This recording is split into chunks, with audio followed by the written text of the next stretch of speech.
Welcome to Engineering Onboarding for the Project Management Process Accelerator tool. This session is designed for engineering leaders, engineering leads, and development managers who will be using the PMPA tool on a regular basis to accelerate their AI-enabled software delivery processes. In this session, we will demonstrate the use of the PMPA tool from the perspective of having decomposed requirements already provided by the product owner. We will use those product requirements in engineering-focused, AI-enabled workflows to generate estimations, to create technical design documentation tasks, to create technical subtasks, and to export the detailed requirements and subtasks so that they can be imported into AI-enabled software development tools for either rapid prototyping or final software development processes. If you're interested in learning how to use the PMPA tool to develop robust requirements, please refer to the product manager's onboarding training session. If you are interested in learning how to use the PMPA tool to develop robust quality test plans and perform in-depth defect analysis, please refer to the quality engineering onboarding training session. Let's begin. On the left-hand side of the screen is a sample project in which the product owner has provided decomposed product requirements for a project estimation calculator. On the right-hand side of the screen is the PMPA application. Let's begin by logging into the PMPA application by providing a valid user login and password. The PMPA application is SOC 2 compliant and requires a multi-factor authentication token at every login.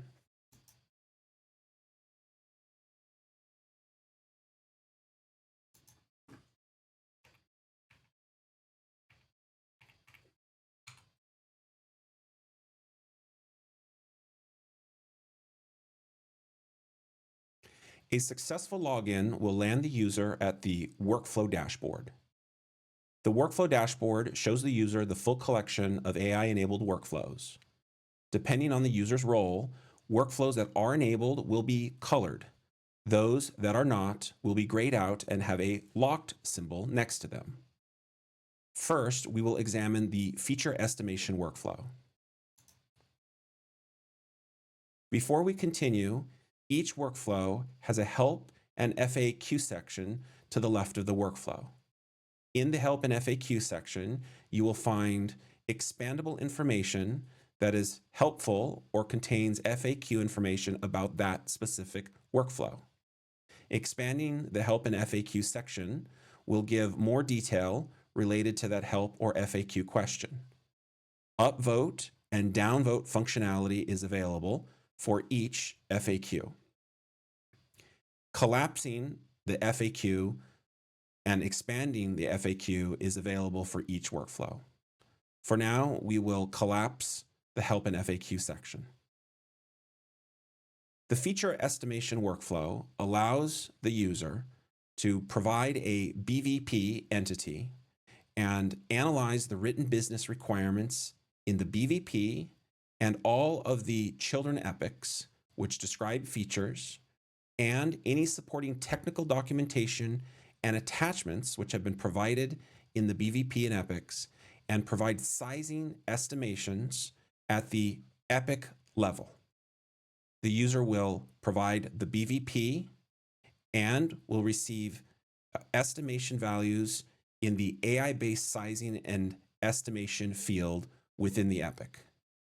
The user will choose the project name, provide the BVP value, will run the quality checks field, will keep the production mode, and then execute the workflow, which will consume the set tokens.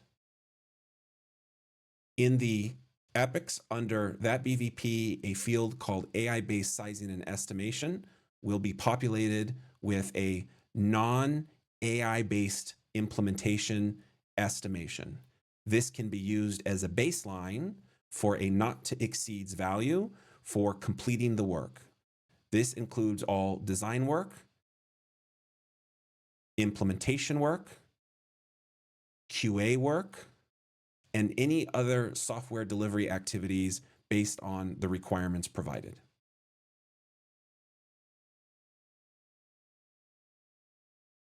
To go back to the dashboard, simply click Back to Dashboard.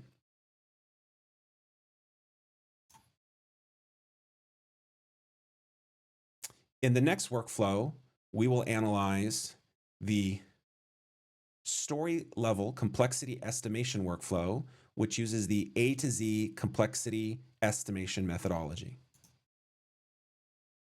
Again, the help and FAQ section for this workflow is on the left-hand side. You will notice in some of the workflows, short videos which demonstrate in detail the functionality of the workflow are available.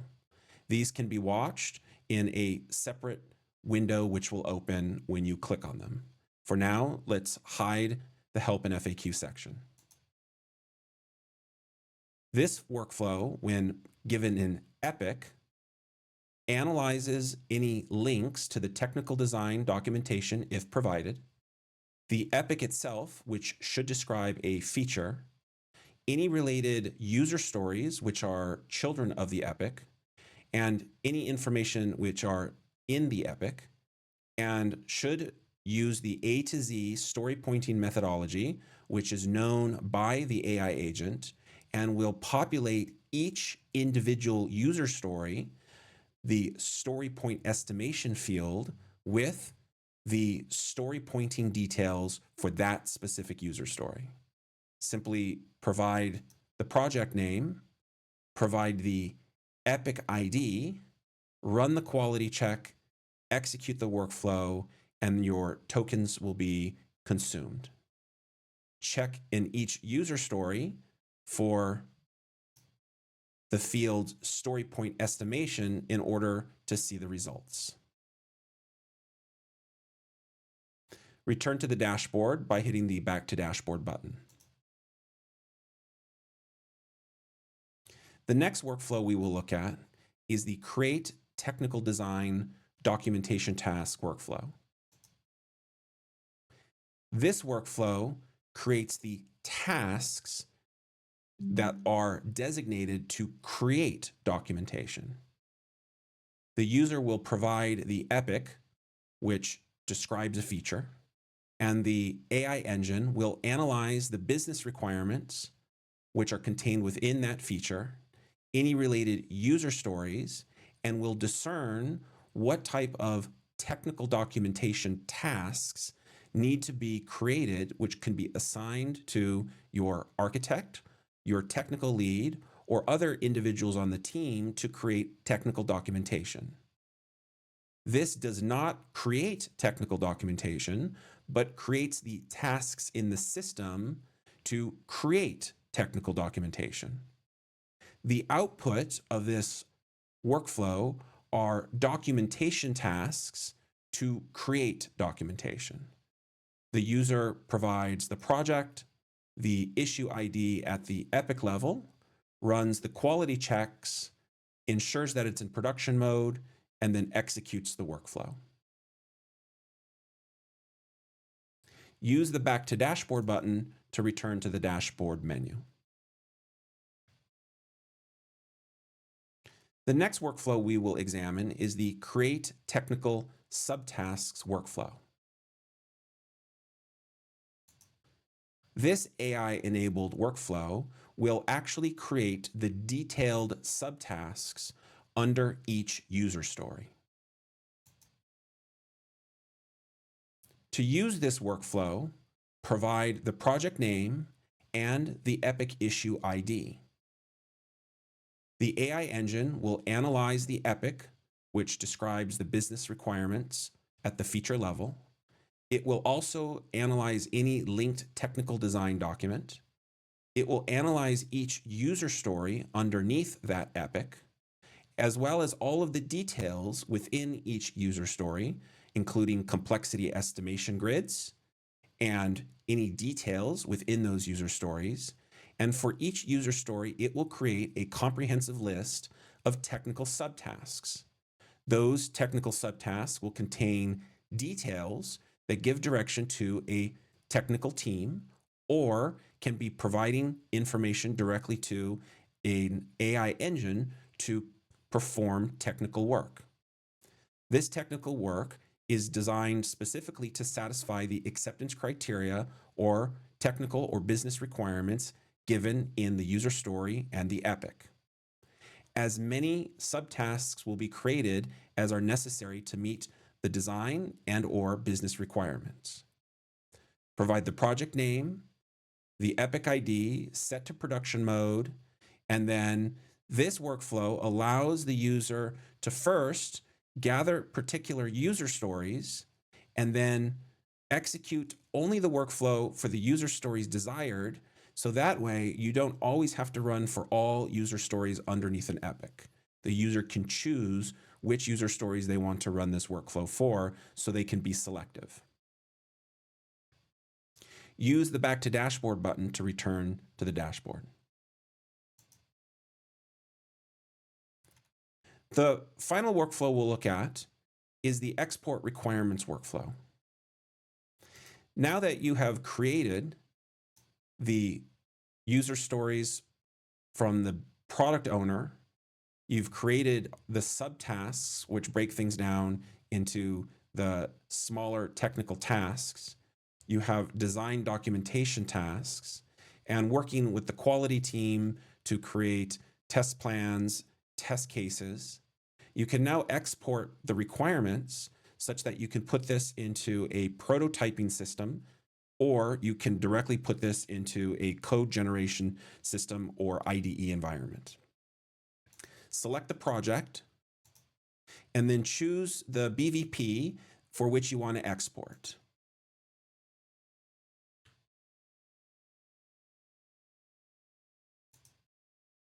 Run the quality check to ensure that you've put the information in correctly. Gather the requirements.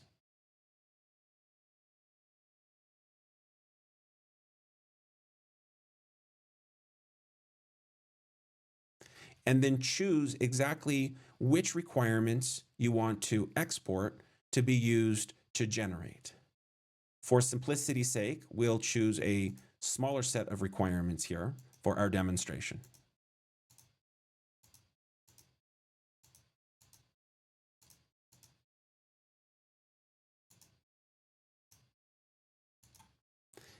As you can see, you have the opportunity to choose more than just the stories or test plans. So when providing requirements to your AI engine or for your technical engineers, you're going to want to choose the BVP, which provides the high-level overview of what the project is. You're going to want to provide the epic level description, which gives you the feature level understanding of what's trying to be built. You may or may not want to provide the project charter and business case information, which gives a holistic view of the project information. And then you may or may not want to provide one or all of the stories, the technical documentation tasks, the test plans, if there's more than one, and the end user journeys. End user journeys are covered both in the quality onboarding session as well as the business onboarding session. So you can choose one or all of these. At minimum, you need to choose one to export and then keep it in production mode and then generate the project requirements document.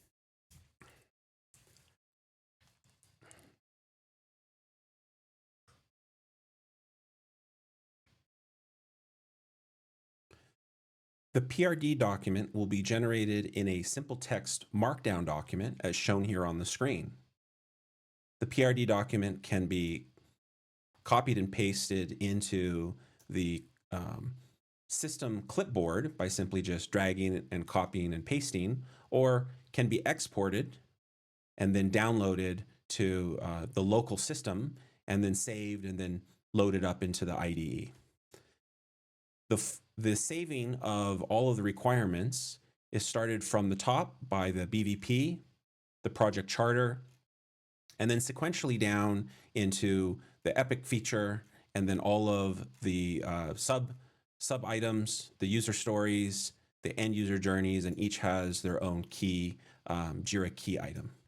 So our suggestion is to review through this, make any minor modifications either in formatting or text, save this for your records of what you imported, and then put this into your coding IDE. Because Jira is your system of record, try to make minimal to no actual requirements changes in this document, because eventually you'll want to be able to tie back what you're creating in your software back to Jira. So make your changes, if necessary, back in Jira, and then simply re-export by hitting this button. So this concludes the demonstration of the Project Management Process Accelerator tool for the engineering leaders, engineering leads, and development managers. So we hope this onboarding was helpful, and we hope this makes your journey in the PMPA tool successful. And if you have any questions, please do not hesitate to reach out to us. Thank you very much.